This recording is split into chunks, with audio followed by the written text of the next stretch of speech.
Now, this is an AnewZ special. I had the privilege of speaking to Marius Lazurca, who is the presidential advisor to the Romanian President Dan. Now, he visited Azerbaijan and met with the assistant to the President of Azerbaijan, Hikmat Hajiyev, reaffirming the strategic partnership and traditional friendship between Azerbaijan and Romania. Okay, great. Thank you, first of all. Thank you for visiting Baku. Great to have you with us. Thank you. Thank as you well. for I the hope interest. you've Yes, enjoyed your time so far. Absolutely. I've been spoiled by the hosts of my visit. I'm living well with the reassurance that Romania and Azerbaijan have an excellent relationship and that there are even better things in store for us. Definitely. Well, I'm going to dive into some of the meetings that you've had, and I just want to add basically, because your visit actually included a comprehensive discussion across almost every sector within Azerbaijan industry and every area. So as an EU member state is actually what I wanted to start with, especially because Romania is geographically closer to Azerbaijan and to the South Caucasus in comparison to the other EU states. And I just wanted to find out, how does Romania leverage this traditional friendship that they have to advocate for Azerbaijan's broader strategic and security interests within the European Union? It is a great question, and I'm not saying this in order to flatter you, but it is indeed a very substantial question. Romania and Azerbaijan have had a strategic relationship for already a long time. We signed our agreement regarding the establishment of our strategic relationship 17 years ago. And it's not by chance that Romania was the very first country inside the European Union to sign such an agreement with Azerbaijan. And the reason is that exactly what you mentioned, that is that Romania is closest to this country and to this region, and we believe that we understand better than others the challenges and the potential of this region, and for that reason we wanted absolutely 17 years ago to engage in a strategic relationship with Azerbaijan. Moreover, inside the European Union we have always advocated for a stronger relationship between the European Union and the region as a whole, and more specifically with Azerbaijan. Azerbaijan is an important partner for the European Union in many respects. Azerbaijan has grown into a very relevant, for instance, a very relevant energy provider for the European Union.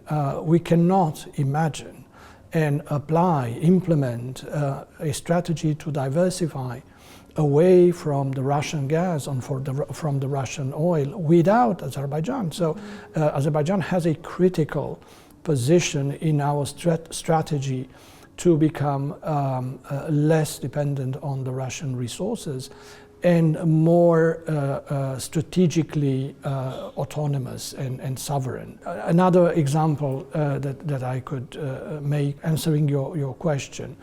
Logistically, Azerbaijan is a critical country for us because it represents a link for the European Union, specifically for Romania, across the Black Sea, across the Caspian Sea, to Central Asia and beyond Central Asia.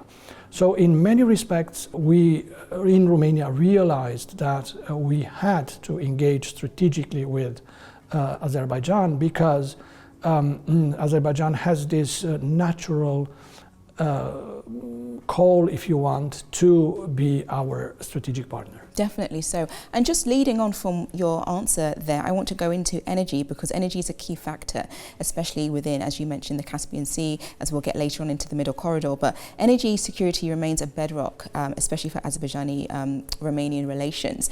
And with the feasibility study for the Green Energy Corridor expected shortly, what are the most significant logistical or financial hurdles that you anticipate, and how will this transition to renewables change the dynamic of SOCA's existing footprint in Romania? A very complex question.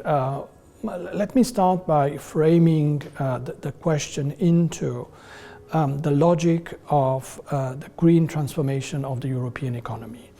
You know that several years ago inside the European Union we decided to decrease our carbon print and to diversify our sources of energy from the traditional ones to the greener one, to the renewable sources of energy.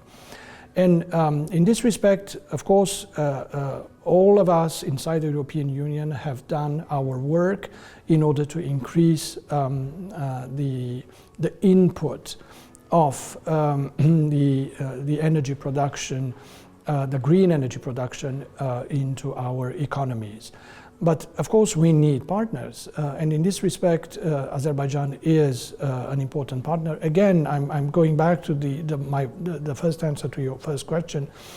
Azerbaijan has this natural position to be our strategic partner. And going back to the second question that you made, Azerbaijan has one of the biggest potential when it comes to renewable source of energy, when it comes to wind energy and to solar energy. Azerbaijan is, in so many respects, a sunny country, an optimistic country, a thriving country. And it is a country where the wind tend to blow very much so. many days across the year. But that is an advantage because it decreases the discomfort when the temperature is too high, but also it creates a huge potential for energy production. So taking into account this, we, Romania, Azerbaijan, decided to, Georgia as well, Hungary, these are the four countries that got together and engaged in this project. We decided to extract all the possible benefits from this huge potential that Azerbaijan has to deliver green energy to the European Union. Of course, Azerbaijan is known as a provider of traditional sources of energy, such as gas or oil, but we can see that Azerbaijan has a more sophisticated profile when it comes to energy, and that Azerbaijan can produce and deliver to the European market green energy as well. So this is how it was born. The Green Energy Corridor, a project that involves four countries that I just named. And we will have soon the feasibility study, that is the figures and numbers that will prove, hopefully, that this is a viable economical project. It is a project that the European Union needs. It is a project that the European Union has defined as a project of mutual interest. So it's not only the four countries that have signed the agreement for the building of the Green Corridor, it is the whole of the European Union that needs and has great expectations regarding this project. Again, it is one of the many examples that show how important Azerbaijan is, not only for us bilaterally, for Romania, but also for many other countries in the European Union, for many other countries in the region, and I would say for the continent as a whole. Yes, it's definitely positioning itself in that way, and we're seeing it really emerge as that key actor, as you mentioned there, especially when it comes to energy and how we transport that to different nations. I just want to bring it over to the Middle Corridor, because that's got a lot of attention of late, and just it's now being increasingly viewed as a vital alternative to global trade. Given Romania's strategic position, as you mentioned, on the Black Sea, what specific infrastructure do you think, or digital investments, are required from both our nations to ensure that this route can handle a significantly higher volume of Euro-Asian freight? The Middle Corridor as a project, as an idea, has been around for quite a while. It has become even more relevant than it was because of the aggression war of the Russian Federation against Ukraine. because the northern route logistical route has become practically impossible to take. And for that reason, the middle corridor that links Central Asia, the Caspian Sea, Azerbaijan, Georgia, the Black Sea, Romania, and the rest of Europe has become so relevant and so important. We already know the benefits of our segment of the middle corridor because we have a thriving trade with Azerbaijan. Last year we had almost 1 billion euro in trade. We bought more than we sold to Azerbaijan, so we face a small disbalance in our trade.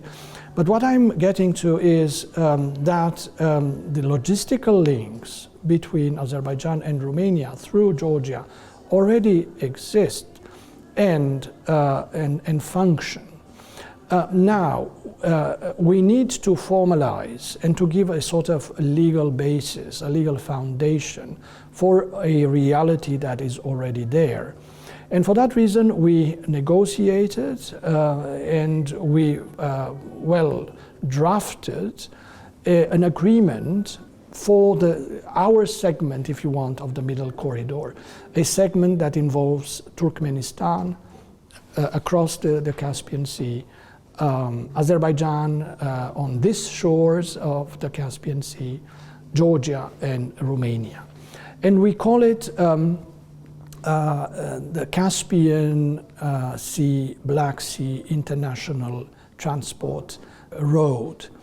And so we have the text. What we need is a good political event to sign it and to create, as I said, the legal foundation for a reality that is already there and that already produces results.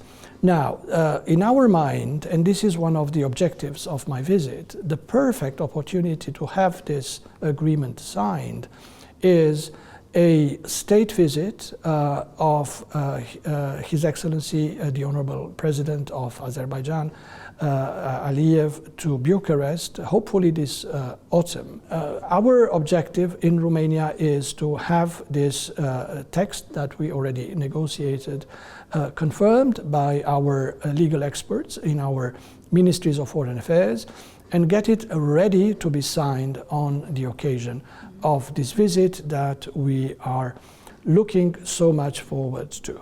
Yes, well, and so are we. Yeah, definitely. We definitely want to have that. And it's so interesting, as you mentioned, that the different ways that you've been able to, and what you can see for the future for Azerbaijan, especially with regard to the middle corridor and how important and key that has been, you know, following a number of different conflicts around the world. Now, you also, in your discussions here, Minister Baramov, you highlighted the Alat Free Economic Zone as a premier destination for foreign capital. What specific sectors do you think of Romanian private industry do you believe are most primed to enter the Azerbaijani market, and how is the Romanian government encouraging its businesses to take advantage of these free economic zones? Excellent question. Actually, in order to give substance to the meeting between our presidents, between our political leaders, we would like not only to have some agreements ready to be signed in the presence of our presidents, but also to organize two events of economic nature. The first one is a new meeting of the Intergovernmental Commission for Economic Cooperation, Scientific and Technical Cooperation. It is our turn in Romania to host this event. And then back to this session, prior probably to the meeting of our leaders, one day before, to organize a business forum. Now, the business forum, the way we see it in Romania, but I'm convinced in Azerbaijan also, is a way to take stock of what we have done in the past, to connect what, or to reconnect what we have already connected, that is the sectors where we have already cooperated, such as energy. Azerbaijan is present in Romania with SOCAR on our energy market, and it has a very relevant presence, but also to add to these traditional sectors of cooperation other sectors, for instance, agriculture. We discussed during several of the meetings I had yesterday and today about how important it would be to introduce into the portfolio of our economic cooperation the agricultural sector. Secondly, we spoke about the ITC industry. Romania has a mature ITC sector that contributes 7-8% to our national GDP, and we have a lot to offer in this respect, but we have a lot to receive from Azerbaijan in this respect. For instance, I will give you just an example. Azerbaijan has done a miracle about the digitalization of the social services. We would like to learn from Azerbaijan, from their experience, to provide their citizens with digital social services that are quick, that are efficient, and we would very much like to learn from them. Then we would like to connect our defense industries. We live in a dangerous world. I don't have to tell you about this. Very much so. The region where we are having this interview is surrounded by tensions and conflicts and problems. And Azerbaijan has done an excellent job to preserve its security, its social peace, its prosperity. But at the same time, we realize that we have to get ready for the difficult times that we live in, and that might continue for a while.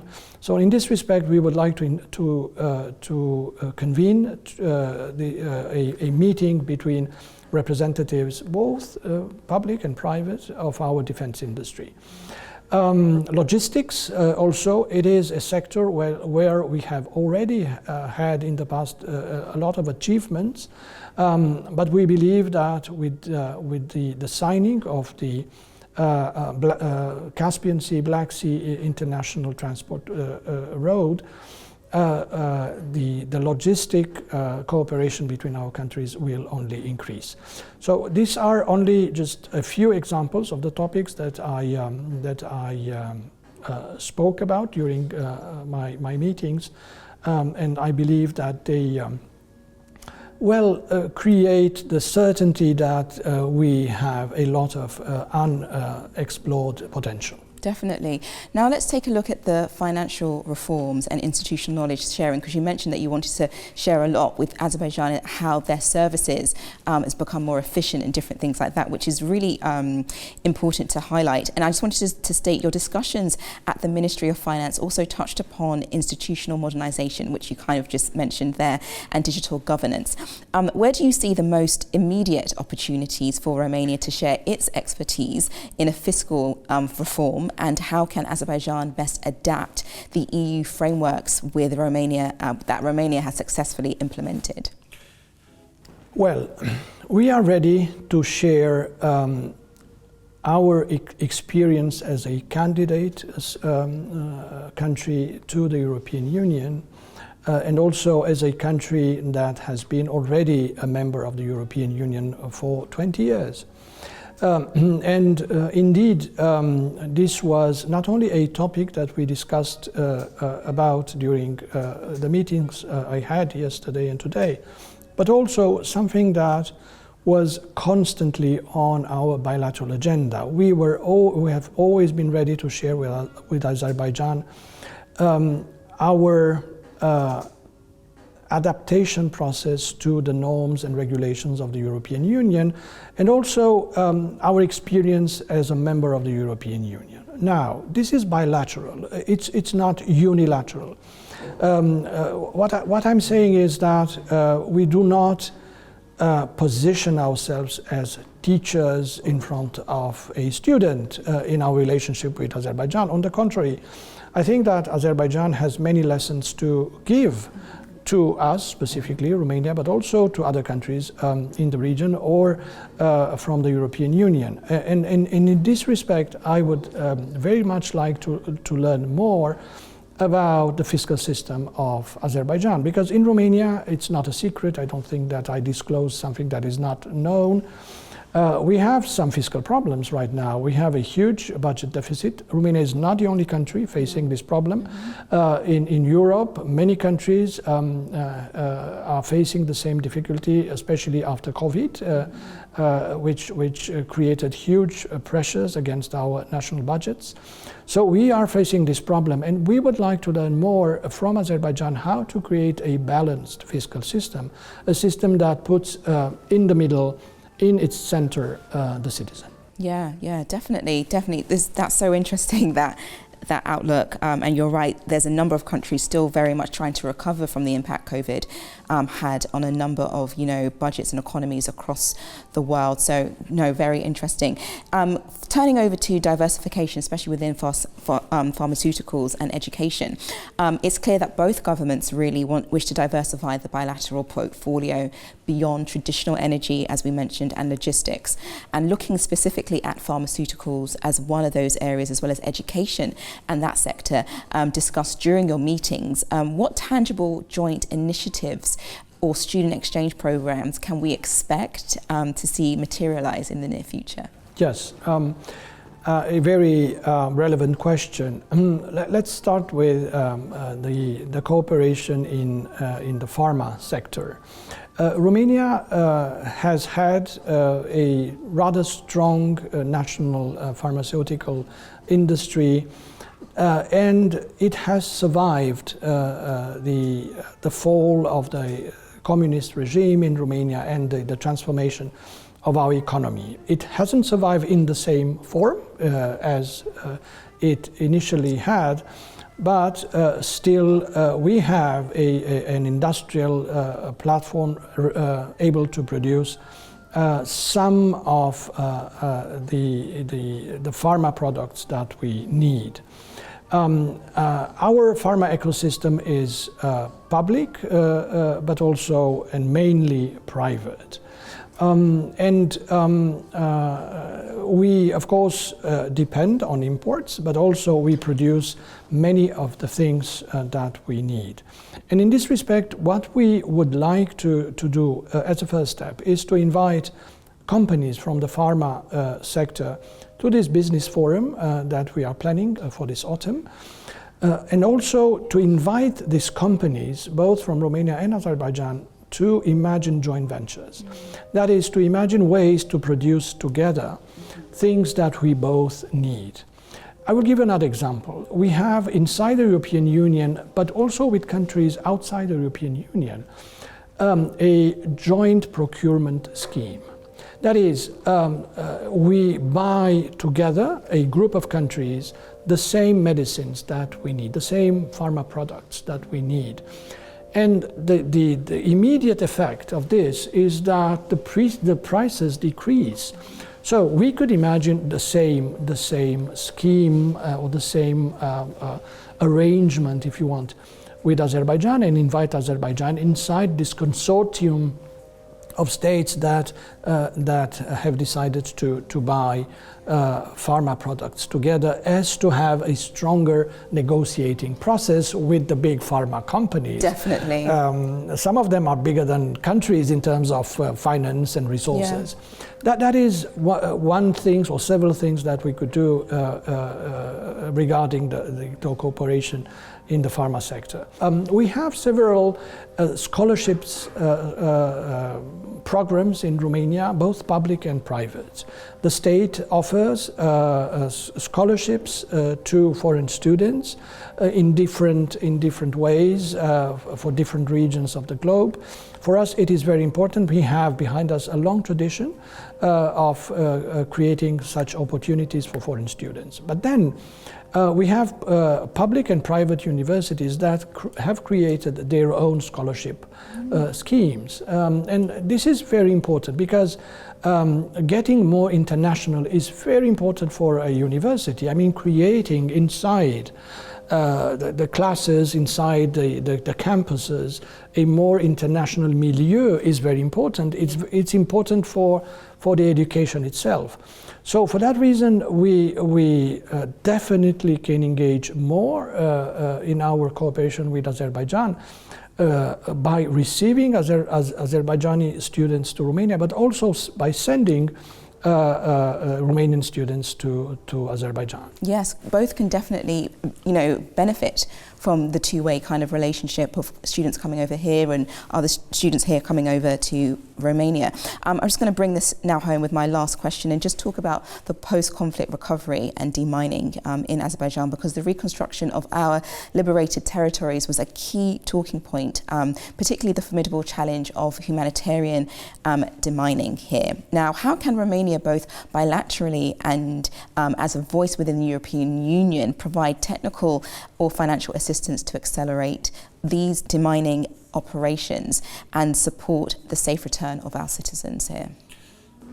Well, I have to be honest, we haven't discussed about this topic during my discussions, my meetings yesterday and today, and the day before yesterday also.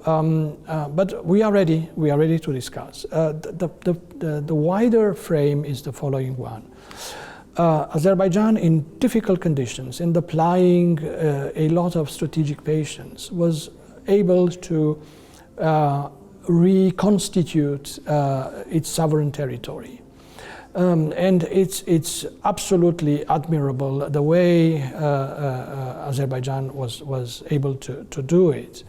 Now, of course, there are many challenges left behind by the conflict. And we are ready again to speak with our Azeri friends about this and offer our expertise if this expertise is needed and well received. We haven't faced in our recent history such a challenge, so I wonder first of all if we are ready for this job.